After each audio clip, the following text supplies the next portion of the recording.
Bismillahirrahmanirrahim. Assalamualaikum warahmatullahi wabarakatuh. Halo Genragers, perkenalkan nama saya Murazaki Henry. Saya merupakan salah satu anggota dari PIK R Mentari Man 1 Kuantan Singi. Nah teman-teman, hari ini Zaki sudah bersama dengan salah seorang guru yang selalu memberikan motivasi, yang selalu memberikan nasihat kepada murid-muridnya, yaitu Umi Adiani selaku guru BK di Man 1 Kuantan Singi. Assalamualaikum Umi. Waalaikumsalam Zaki. Selamat sore Umi. Selamat Gimana sore. nih Umi kabarnya? Alhamdulillah sehat. Zaki apa kabar juga? Alhamdulillah baik nih Umi. Baik. Nah teman-teman, Zaki ngajak Umi hari ini itu buat menceritakan tentang remaja nih. Nah remaja itu kan masa labil-labilnya nih Umi. Jadi masih bingung gimana cara mengelola suatu permasalahan nih Umi. Nah kebingungan ini yang menyebabkan remaja itu stres Umi. Nah menurut Umi apa sih Umi stres di kalangan remaja itu Umi? Iya. Pertanyaan yang bagus sekali Iya. ya Zaki. Sebenarnya stres itu sesuatu yang terjadi di dalam diri seseorang, apakah itu remaja maupun orang dewasa. Stres itu menimbulkan sebuah perubahan sehingga terjadinya sebuah tekanan. Iya. Ya, tekanannya terkadang membuat seseorang itu kurang konsentrasi di dalam melakukan sebuah pekerjaan. Iya, Seperti betul. itu ya. Jadi intinya stres itu ya sebuah perubahan yang tidak biasa terjadi lalu hari itu terjadi. Iya. Nah, jadi akan menjadi sebuah tekanan seperti itu ya Zaki. Nah dari penjelasan Umi tadi, Zaki tahu beberapa penyebab dari stres nih Mi. Mungkin remaja ini banyak permasalahan nih Mi. Iya. Baik itu karena tugasnya banyak di sekolah mungkin Mi, atau permasalahan di keluarganya nih Mi. Nah apakah ada penyebab lain yang menyebabkan remaja ini stres Mi? Mohon penjelasannya Mi. Iya. Jadi sebenarnya penyebab stres itu ya ada 3 sebenarnya ya. 3 ya Mi. Iya ada 3. Yang pertama itu jika seseorang seorang pelajar akan belajar di sekolah, artinya secara tempat tinggal itu tidak semuanya murni tinggal di kos. Betul. Artinya ada yang memang tinggal di rumah bersama orang tua. Betul. Jadi ketika tinggal di kos itu rumah di bawah pengawasan dari ibu kos atau bapak kos. Iya, Umi. Artinya secara penuh tidak diketahui Iya. apa yang dilakukan dalam kehidupan sehari-hari para remaja itu. Betul Mi. Nah, tapi ketika di rumah tentu kegiatan-kegiatannya lebih banyak lagi, mulai dari bangun pagi sampai pagi lagi besok. Sehingganya tidak hanya kegiatan untuk sekolah aja yang dipikirkan. Untuk mengurangi beban di rumah, tentu seorang remaja itu idealnya melakukan sebuah tata aturan yang sudah dibuat oleh orang tua. Betul. Terkadang ini ada yang sifatnya yang permasalahan itu yang datangnya dari rumah, timbul sebuah ketidakbiasaan, lalu stres seperti itu ya. Dan mungkin dari rumah itu mungkin terlihatnya terjadi cekcok antara orang tuanya, baik ibu atau bapaknya atau saudara-saudaranya juga seperti itu, sehingga itu kebawa kepikiran di sekolah. Akhirnya apa? Kurang konsentrasi ya. Makanya dari itu kalau misalnya seorang orang yang dewasa ya di kantor kadang tugasnya menumpuk gitu. Iya. Nah, di sekolah juga kadang menumpuk juga. Iya.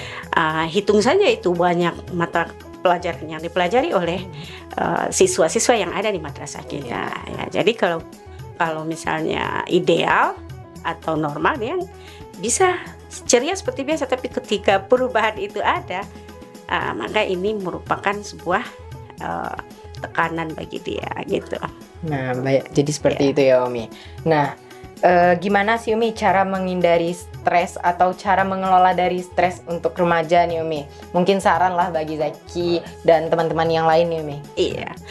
Jadi kalau untuk menghindari atau mengelola stres itu sendiri, itu sebenarnya gampang saja resepnya ya. Ya, apa itu Umi? Resepnya itu Umi melihat dari pribadi Zaki itu sendiri orangnya humble ya, Iya. murah senyum, Iya. ceria, Ceria ya kan ya. ternyata itu sebuah resep gitu ya. Jadi ketika kita misalnya lagi stres, nah kita tenangkan diri kita, bawa senyum, angkat sudut kanan bibir, sudut kiri bibir, udah senyum. Tapi senyumnya jangan sebentar. Iya.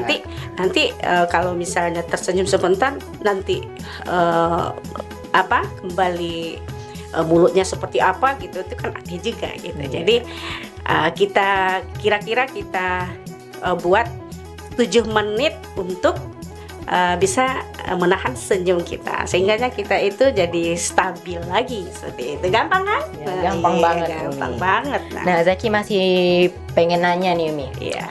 Gimana kalau kita nggak bisa mengelola stres kita dengan baik, Umi? Iya. Apakah ada dampak dari hal tersebut, Umi?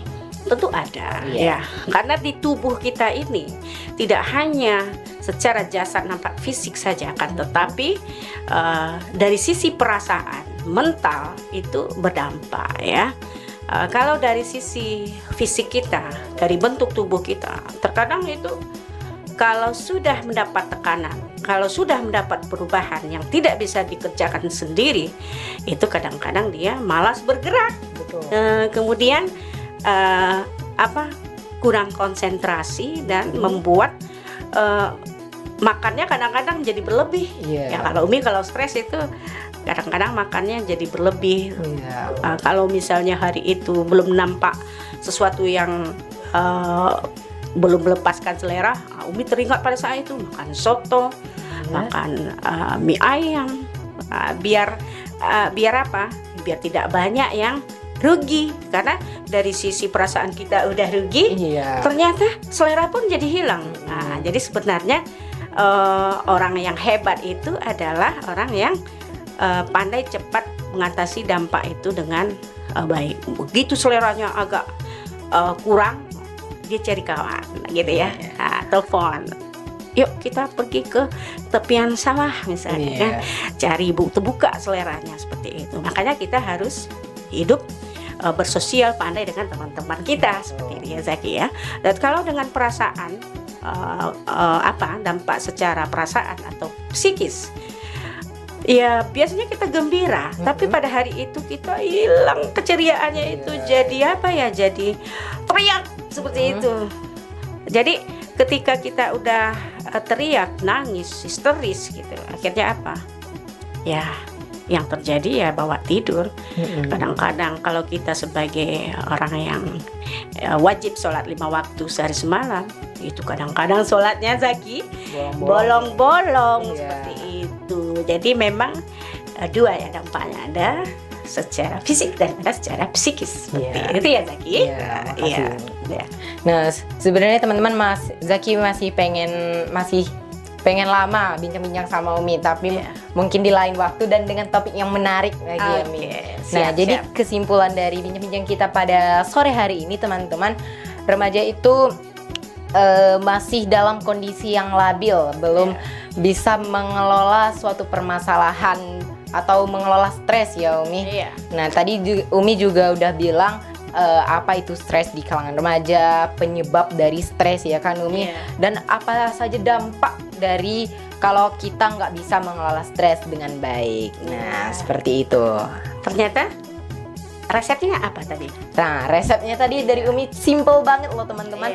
Angkat sudut bibir kanan sama sudut bibir kiri. Tersenyum. 7 menit aja. 7 menit. Agar membiasakan kita untuk tersenyum ya, Umi. Nah, oke. Zaki, Umi sebagai guru BK di madrasah kita ini, sebenarnya Pikir Mentari itu punya jargon loh. Wah, apa tuh, Umi, jargonnya? Iya. Jadi jargonnya itu, pengen tahu? Pengen dong, Umi. Oke ya. Pikir Mentari, generasi simpatik, generasi energik, generasi simpatik. Generasi energik, generasi energik, generasi simpatik. Generasi simpatik. Oke, mari kita coba. Oke, iya. Pikir Mentari, generasi energik, generasi simpatik. Nah, keren ya. Keren ya. Nah, mungkin sampai di sini dulu ya, teman-teman, ngobrol bareng Zaki edisi pertama. Nah, terima kasih untuk teman-teman yang udah nonton. Ketemu lagi di ngobrol bareng Zaki berikutnya. Salam genre, salam Wassalamualaikum warahmatullahi wabarakatuh. Waalaikumsalam warahmatullahi